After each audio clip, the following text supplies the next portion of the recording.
So Montee, Yes. after 6 months of being here among Methodists, what do you think? Are you ready to follow my example of over 35 years ago and become a United Methodist? Well, you know, as I've gotten to know this congregation a little bit, they look an awful lot like Presbyterians. I mean, they have, on the surface, the same body parts as Presbyterians. They like to sing and pray and worship like Presbyterians do. They like to eat and fellowship together like Presbyterians do. So I guess overall, they're not a bad bunch. But you didn't answer my question. Are you ready to become a United Methodist? I'm not so sure about that. That's another question. It would be quite a bit of culture shock for me. You know, we Calvinists, we like to wallow in our total depravity. And while we believe in grace, we don't really have this going on to perfection thing that you all have going for you. So it's kind of a novel concept for me, and I have to figure that out. And then there's this whole bishop thing. I mean, that's something that's totally foreign to Presbyterians. We do not trust giving individuals that much power. A colleague told me once that next to the Pope, a United Methodist bishop is the most powerful person in all of Christendom. I suppose if I could get over those hurdles, it might be something to consider. I don't know. Well, you know that this particular group of Methodists has gone through a lot in the past year. Their long-term pastor moved to another church, and they received a new pastor, but he left rather abruptly after a few months. It's been hard. And I imagine that they are looking at the future not only with a little apprehension, but maybe even fear. What if their new pastor doesn't work out for some reason?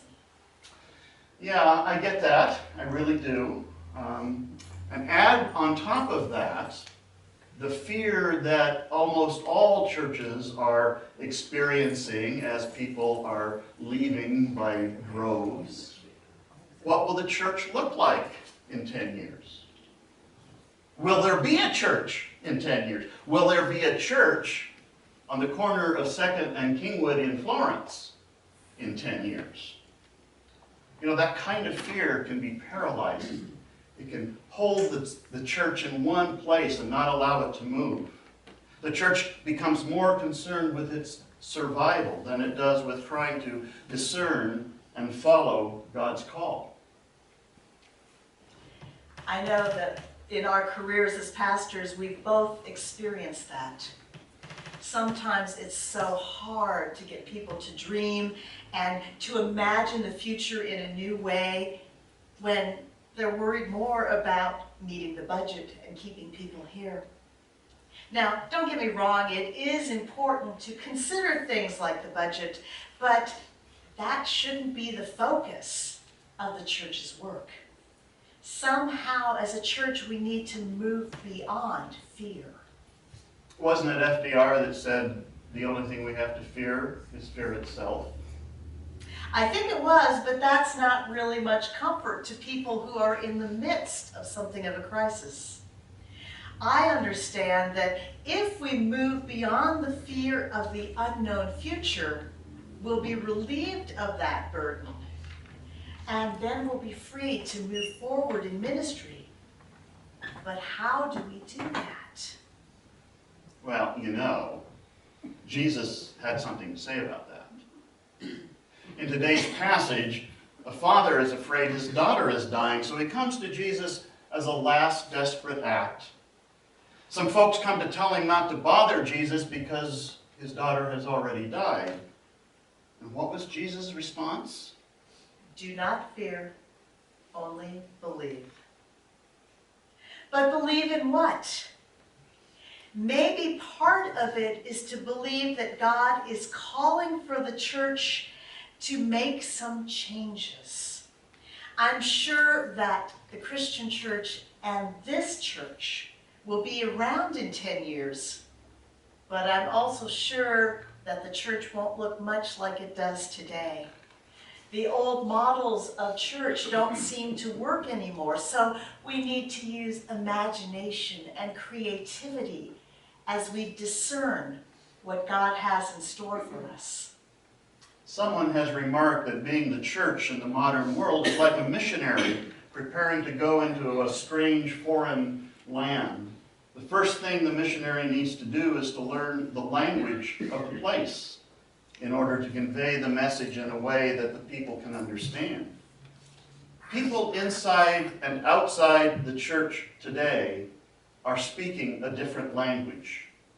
And the church needs to learn how to give its message in a new language, a language that people of today can understand. But this is a process, and it takes a lot of effort, and it takes spiritual energy. It can be very tiring, and of course, because of the uncertainty of it, it also can be very frightening. You know that over the last couple of years, I've worked with a couple of Presbyterian churches who have been in the process of seeking a new pastor. As I worked with these churches, and specifically with the folks who were charged with the task of nominating a new pastor, they became extremely frustrated with our process. It takes so long.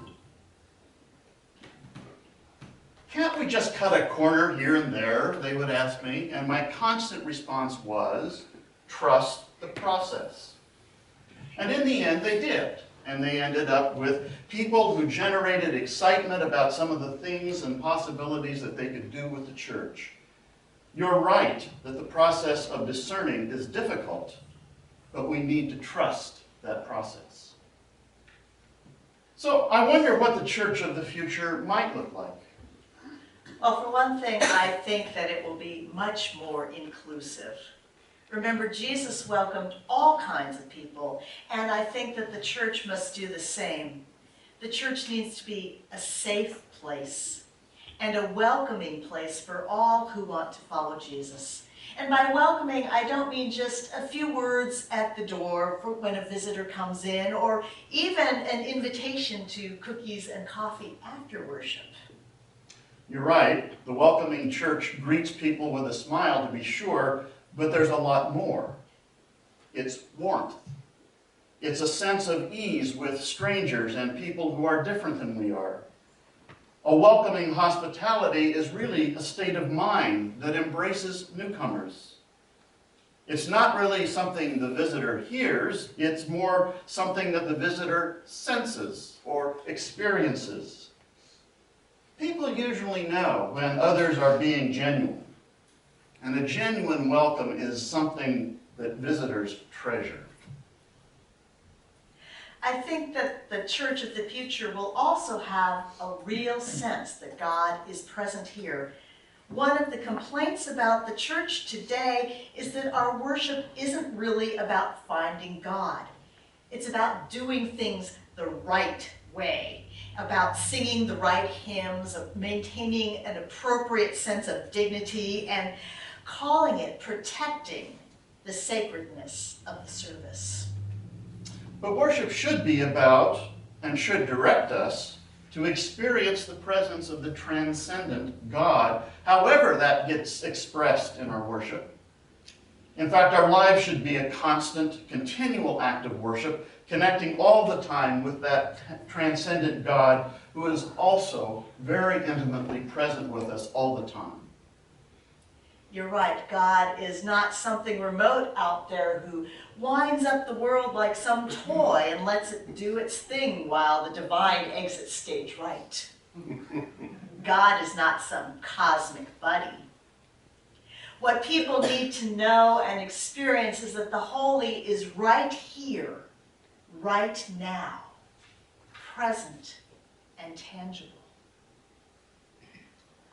I also think that the church of the future is going to focus on what we understand God calling us to do, or maybe more importantly, what individuals sense that God is calling them to do. Too often, we want people to fill gaps in our organizational chart, to sign up for this or that task. Which job would you like to do? Is a question we often ask people. But instead, we should ask, what do you feel God is calling you to do? If we do that, life in the church is going to be different for sure. It's going to be more elastic, changing, ever-shifting. It will certainly be more challenging, but it will also be more interesting. You know, programs and ministries come and go, just like pastors and people do. But the work of the church and the work the church does is closely and intimately related to the lives of those who join the community. Church is about people and their relationships and what God is calling them to do. And following up on that, the church needs to ask, how can we help you make that calling possible? The church of the future, I think, will be led by people with the instincts of a spiritual director. You know that I worked with a spiritual director for a while, and I quickly learned that the word director is a misnomer. A spiritual director, and I would include leaders of the future church, are companions as we walk the journey that God opens for us. Leaders will need to be alive to the movement of God's Spirit in the lives of those who attend their churches. And they will want to know how they can help. That, I think, will be the essence of pastoral ministry. You know, Montee, I know you've done a lot of thinking about the group of people these days who are described as spiritual, but not religious. Those are the ones that check box none when they're asked about their religious affiliation. Yet those people remain quite spiritual and even religious, but without the institutions of the church, which they find difficult or off-putting. The future church will need to get the message across that the spiritual and the religious dots are connected here in this place. So much of what we do now is about church as an end in itself. As we said, some of that's unavoidable. Planning, budgeting, and reporting are all things that life in the real world require, but too often they loom too large. They consume too much of our time, energy, and resources. People who enter our churches need to know how the church's sacraments and worship enhance the spiritual life, that the institutions of the church exist to enable and empower people on their spiritual journeys. And in a way, that leads us back to our inclusiveness theme. You remember that one church we were at had a little message in the bulletin to the effect that we're glad you're here, our worship would be incomplete without you. Expanding on that, the church needs to recognize that everyone has been blessed with gifts of one sort or another, and that the church is incomplete without those gifts. The church is not a collection of lone rangers, it's the body of Christ. And there are contributions that each can make, but there are also contributions that we can only make together. The message of the New Testament is not, you have a gift and so do I, but it is, you have a gift and we are incomplete without it. Paul says it more bluntly in 1 Corinthians. Indeed, the body does not consist of one member, but of many. If the foot would say, because I am not a hand, I do not belong to the body, that would not make it any less a part of the body. And if the ear would say, because I am not an eye, I do not belong to the body, that would not make it any less a part of the body. I firmly believe that the church is really an example of something that can be greater than the sum of its parts. So when Jesus says, do not fear, only believe, it means that we are to believe that God is alive and well in the church and that we're part of it. This particular group of Methodist Christians has a future that may mean that life is different than it is now, but it's still one filled with the Spirit of God and about the presence of Christ in the world. That is, after all, something to think about as this church moves forward with a new pastor and continues to minister in Florence. Amen. Amen.